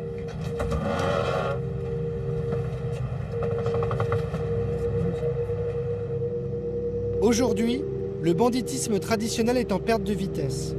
La nouveauté, c'est que les truands endossent le costume d'hommes d'affaires. Ils investissent l'économie légale. Ils détourneraient, par exemple, l'argent des marchés publics.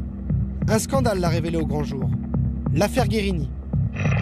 Être le président du Conseil général des Bouches-du-Rhône et voir son frère, chef d'entreprise, mis en examen dans une affaire de marché public frauduleux, forcément, ça fait des ordres.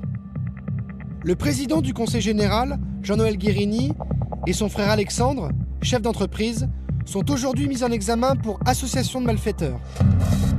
Selon la justice, ils auraient confié des marchés de construction à des sociétés de BTP liées à Michel Campanella et Bernard Barézy, ici à droite. Tous deux fichés au grand banditisme. Ces deux hommes sont soupçonnés d'avoir obtenu frauduleusement des marchés de construction financés par le Conseil général des Bouches-du-Rhône. La société ABT installée à Gardanne, dont les patrons seraient des proches du grand banditisme et plus particulièrement de Bernard Barézy. Cette affaire révélerait des pratiques illégales à la tête du département des Bouches-du-Rhône. Le Conseil général, comme il a 2,5 milliards de budget, il a énormément de sociétés satellites et il a énormément de pouvoir. Et donc, à partir du Conseil général, on arrive à une myriade de sociétés sur lesquelles pèse le soupçon que le grand banditisme a essayé de s'ingérer et de rafler l'argent public. Donc, après les logements, après les marchés de construction, maintenant on a la gestion des ports, qui sont évidemment très rémunérateurs. Dans ces affaires, des dizaines de millions d'euros sont en jeu. On s'attaque au marché public tout simplement parce que c'est très rémunérateur, il y a beaucoup d'argent public encore, et on risque beaucoup moins. On investit beaucoup moins d'argent et on a un retour sur investissement qui est beaucoup plus grand et on risque beaucoup moins d'années de prison. Donc, je veux dire, la délinquance en col blanc, c'est quand même beaucoup plus rentable que, on va dire, le trafic de drogue qui fait prendre des risques physiques à ceux qui le pratiquent. Si le milieu traditionnel a délaissé le trafic de drogue, désormais aux mains des caïds de quartier, il y a une rente qu'il aurait du mal à abandonner, celle du jeu clandestin. En France, les jeux de hasard sont strictement réglementés. Jouer de l'argent n'est possible qu'au casino.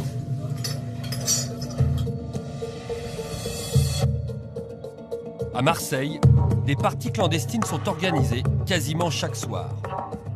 Nous réussissons à nous faire inviter à l'une d'entre elles. La partie se passe dans l'arrière-salle d'un bar.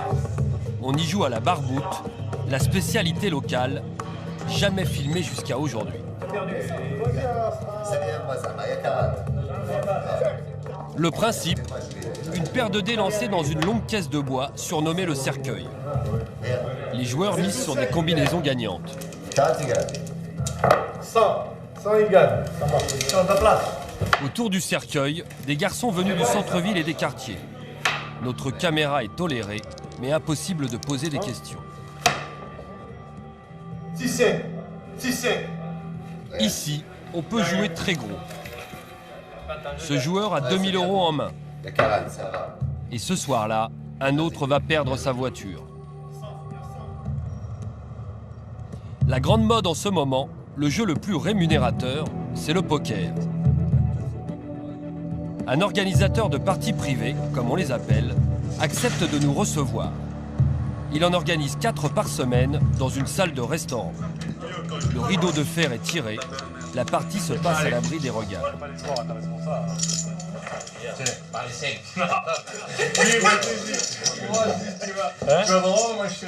Voilà, c'est un beau tour de magie, ça. Comme dans un casino, il y a un caissier, des croupiers, et les parties se font avec des jetons. La différence, c'est qu'ici, les voyous peuvent jouer leur argent sale en toute tranquillité. La gagne, elle est là. La gagne, elle est là. Tout le monde ses mains, elle est vilaine main. Elle est là, la gagne.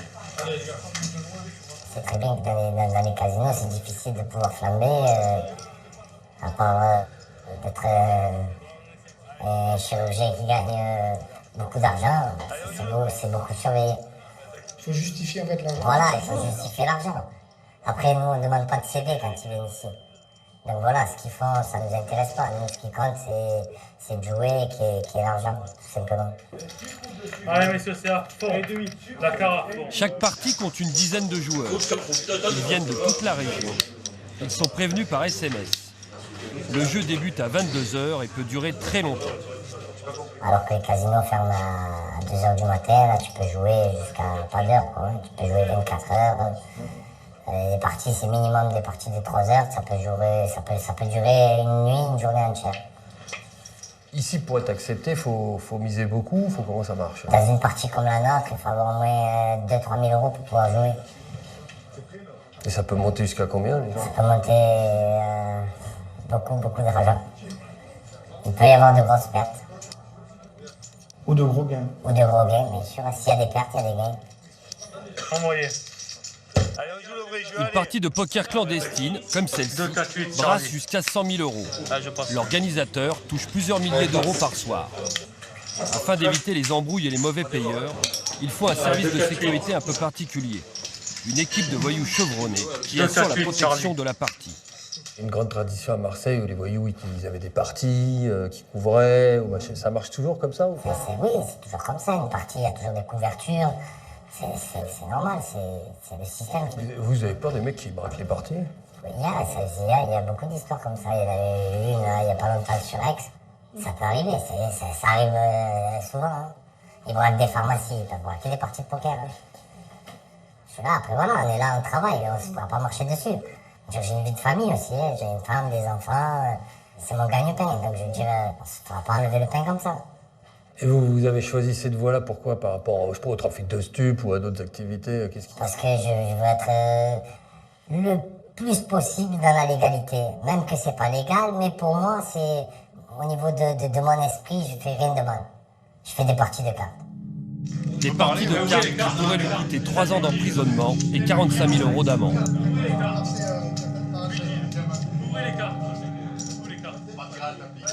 Dans le jeu clandestin, on trouve des passerelles entre milieux traditionnels et voyous des quartiers, en particulier pour les machines à sous illégales.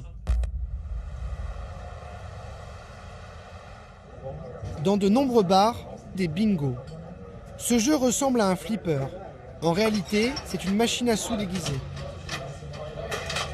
Contre quelques euros, vous lancez plusieurs boules qui tombent au hasard sur des numéros. Et si vous faites une combinaison gagnante, le patron du café vous donne en douce le pactole, jusqu'à 2 000 €.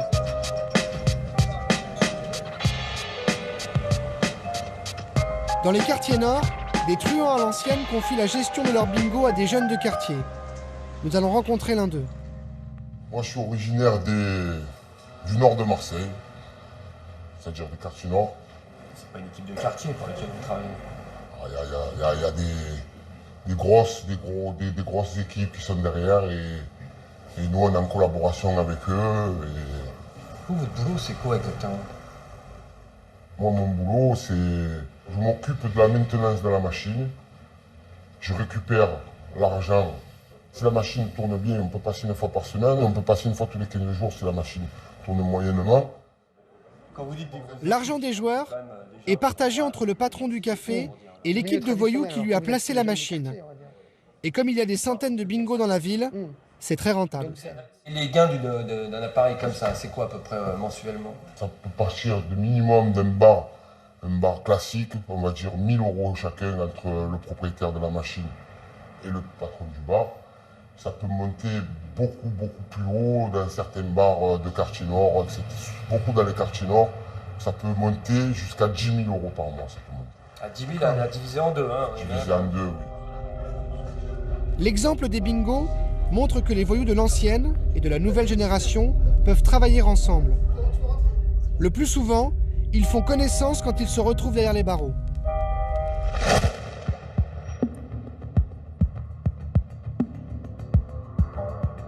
À Marseille, il y a un endroit clé. Un lieu où tous les truands vivent côte à côte, se jaugent et parfois montent des coups ensemble. C'est la prison des Baumettes.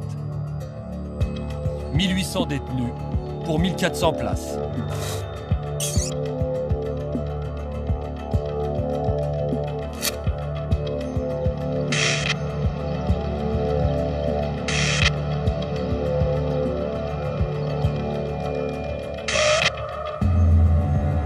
Que se passe-t-il derrière ces murs? Pour le montrer, un détenu a accepté de filmer son quotidien dans la prison. Souriez, vous êtes filmé. Voilà toi. Il nous sert de guide. Ouais. Et sinon la vue elle est pas mal, hein. Il commence par une visite de sa cour de promenade, celle du bâtiment D, le plus récent de la prison. Les détenus passent ici 2 heures par jour. On se contente du thermo, un peu de café, voilà. Comme à l'extérieur, la vie s'organise entre pétanque et jeux de cartes.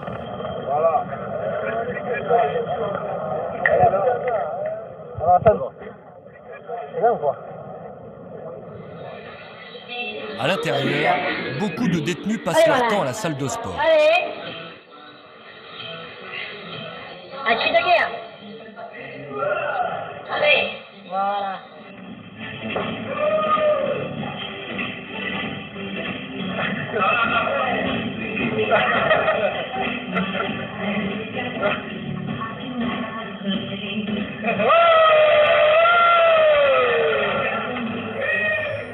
Mais derrière cette bonne humeur apparente, la réalité de la vie est beaucoup plus rude.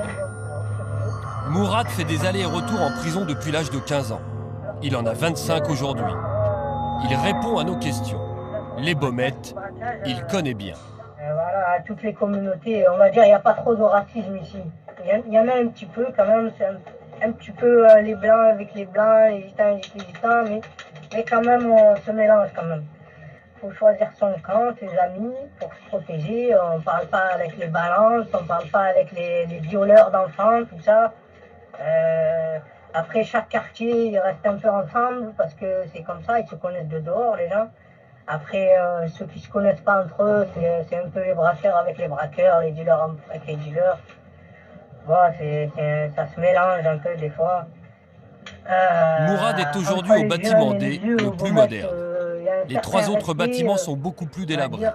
Ils n'abritent quasiment que des jeunes des quartiers et l'ambiance est très tendue.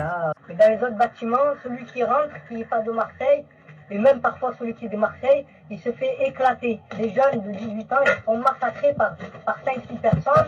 Quand ils ne se font pas taper à coups de couteau. Les douches, c'est les endroits de règlement de compte, parce qu'il n'y a pas de surveillant. Je trouve, moi, qui a vécu pratiquement 10 ans en prison, je trouve que... Un gardien arrive, la justice, elle est pas... il doit arrêter la caméra. Ces images clandestines des Baumettes, nous allons les montrer à quelqu'un qui connaît bien cette prison. Nous retournons voir l'ancien braqueur d'Andoum, Paul Néry. En tout, il a été incarcéré 26 ans dans différents établissements. Son dernier séjour aux Baumettes remonte à il y a 3 ans. Il était lui aussi au bâtiment D. À l'étage où nous étions, il y avait toutes les tranches d'âge, beaucoup plus de jeunes, puisque la majorité des détenus de Marseille, ce sont beaucoup de jeunes. Paul Néry a été surpris par l'attitude de ces jeunes vis-à-vis de l'ancienne génération. Il y a des gens dans la prison qui ont une petite auréole, petite. Alors il y a des jeunes qui sont respectueux de ça. Mais il y en a qui m'ont dit, le matin, ils voyaient des gens que je connais depuis très longtemps, on se fait la bise. Et il y a des jeunes qui m'ont dit, le matin, pour dire bonjour, est-ce que je peux te faire la bise? Mais bien entendu que je peux s'amorcer. Alors il y en a un des jeunes qui était peut-être, c'est moi qui le suppose, il devait avoir peut-être 2 gallons dorés dans le quartier, peut-être. Et un jour, il m'a dit, quelle est ta taille, Paul? Je lui ai dit, qu'est-ce que tu me racontes là? Mais je voulais savoir ta taille. Je vais te faire rentrer des jolis Nike, des jolis, comme eux, dans les quartiers, des survêtements, survêtements. Ah, je l'ai gêné, survêtements. Puis il n'y a pas de raison que tu me fasses rentrer des survêtements, voilà. Non, j'y tiens, Paul, je vais te faire... Ben, c'était le côté affectif, le côté gentillesse. Ce qui inquiète l'ancien braqueur, c'est qu'aujourd'hui, petits et grands criminels se côtoient dans la même cour de promenade. Paradoxalement, la rénovation de la prison a créé une usine à délinquants. Maintenant, il y a une cour par bâtiment, oui. Et à l'époque, c'était des petites cours carrées. Il y avait 23 types dans une cour. 22, 23. On appelait ça les camemberts. Alors ils ont cassé toutes ces cloisons pour faire des grandes cours. Puis après les cours un peu aménagées, tout ça. Mais c'est un lieu néfaste, négatif. Parce que la cour de la prison, c'est l'université du crime. Il y en a qui sortiront, pour avoir vendu par exemple du shit, béton, ils sortiront en ayant appris comment on passe à l'escalade, au stade supérieur, c'est-à-dire à l'acte de violence. Qu'est-ce que...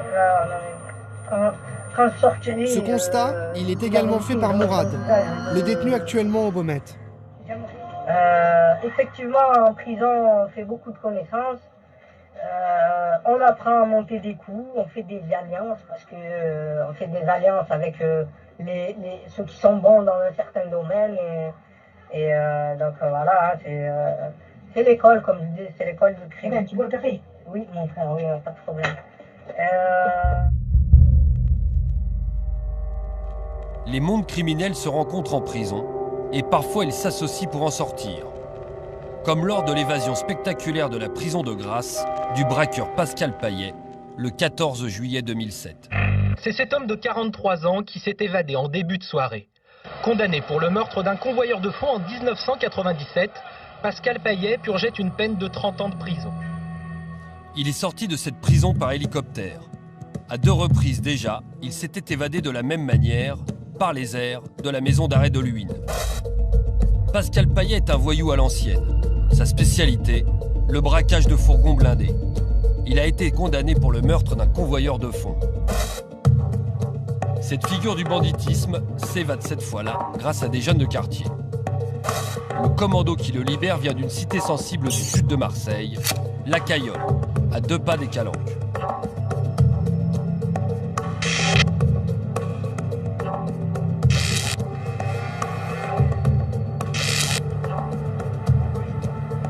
Sur place, nous avons retrouvé un membre du commando, Taleb. À l'époque, il est recruté par un truand qu'il a connu en prison. Ouais, on se voit rencontrer avec un ami. Il me dit qu'il a besoin de moi pour rendre service. Et il me dit qu'est-ce que c'est le service. Le service, c'est d'aller chercher quelqu'un. Cette personne, c'était Pascal. Et j'ai accepté. C'était pas rémunéré, c'était juste par amitié. Ouais, sans forcément le connaître. Sans forcément le connaître. L'opération est ambitieuse. Première étape, il faut s'emparer d'un hélicoptère avec son pilote. Le commando va braquer une compagnie de l'aéroport de Cannes-Mandelieu. Alors comment ça se passe concrètement Là, on m'a appelé la veille, le 13, pour me dire que c'était pour le 14 juillet. Le 14 juillet, on est parti le matin. 6h30, on est rentré dans les bureaux de l'hélicoptère. Taleb et ses complices sont armés de fusils d'assaut. Sous la menace, un pilote les embarque dans son appareil. Direction, la prison de Grasse. L'hélicoptère se pose sur le toit de la prison. Un, il reste avec le pilote. Un, il reste sur le toit. 2, ils descendent, ouvrent la porte du quartier d'isolement, vont jusqu'à la cellule, ouvrent la porte de la cellule. On a sorti Pascal alors que lui, il ne savait rien du tout. Puisqu'il est sorti de là-bas dedans, il était en caleçon quand il est sorti. Et bon, on l'a arraché. Hein. Entre le décollage de l'aérodrome et se poser sur le toit et rentrer dans la prison et sortir, ça nous a coûté 20 minutes. Ensuite, je suis rentré chez moi tout tranquillement et j'ai regardé le feu d'artifice à la terrasse de ma maison. Voilà. Du travail de pro. Pascal Payet s'évanouit dans la nature. À l'époque, Pierre Folacci est numéro 2 de la BRB à Marseille. Il conduit l'enquête. Il apprend par un tuyau que ce sont des garçons de quartier qui auraient fait le coup. Plus précisément de la Cayolle. Au départ, personne n'y croit. Mais les enquêteurs surveillent tout de même le quartier, depuis cette colline qui le surplombe. On s'est mis sur le nom qu'on nous avait donné au départ, hein, sur le garçon qui est originaire d'ici, qui était le plus âgé du commando. Et puis de fil en aiguille, à partir de surveillance physique d'ici, puis technique ailleurs, et puis ça a continué sur plusieurs semaines, on a pu greffer à cet individu tous les autres membres du commando. On était un peu étonnés que ça vienne d'une cité. On avait été plus habitués dans les évasions précédentes de Pascal Payet à voir des gens du milieu traditionnel, du milieu marseillais traditionnel. En suivant cette piste, la police arrête Pascal Payet en Espagne quelques semaines plus tard. Fin de la cavale et début des ennuis pour Taleb. La police, elle est venue, elle nous a surveillés. Ils sont mis en haut sur la colline là-haut et ils ont commencé à nous photographier. Ce qu'on ne savait pas, c'est qu'il y avait un indique dans cette histoire qui travaillait avec la police au départ. Et 3 mois après, on s'est fait arrêter. Taleb fera 5 ans de prison pour complicité d'évasion. Aujourd'hui, il reste fier d'avoir participé à une opération aussi réussie.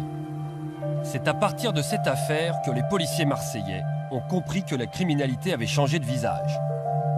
Et que dorénavant, les caïds des cités jouaient dans la cour des grands.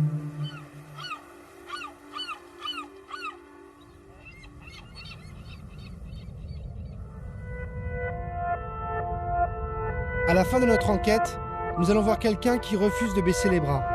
Il se bat au quotidien pour éloigner les plus jeunes des réseaux de drogue. Direction Consolat, une cité du 15e arrondissement de Marseille.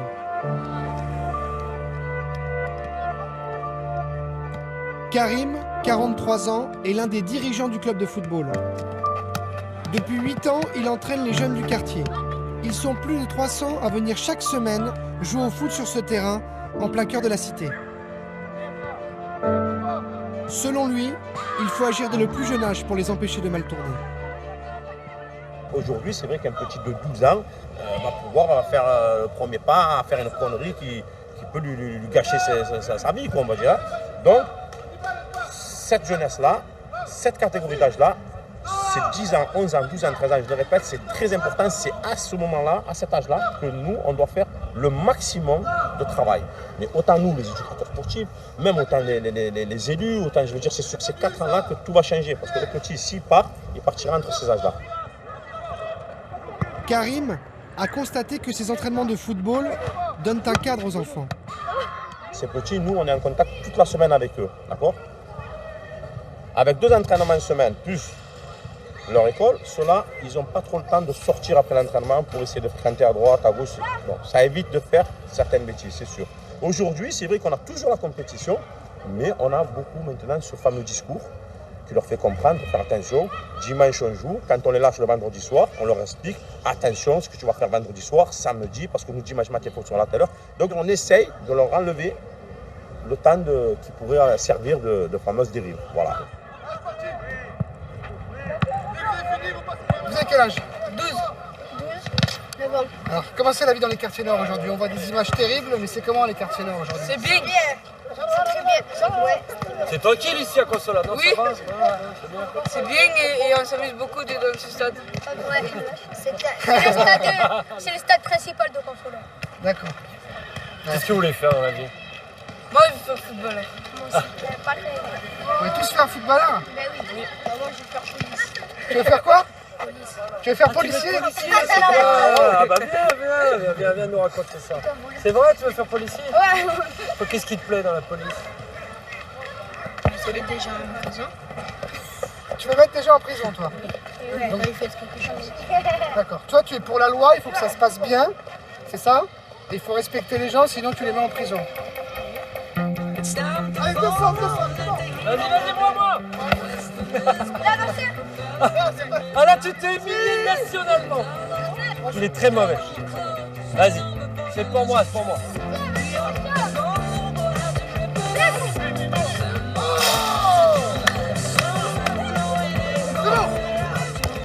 Ah, putain! Oui!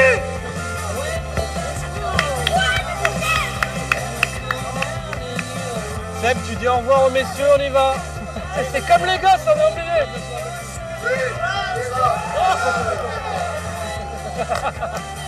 Bon messieurs, salut.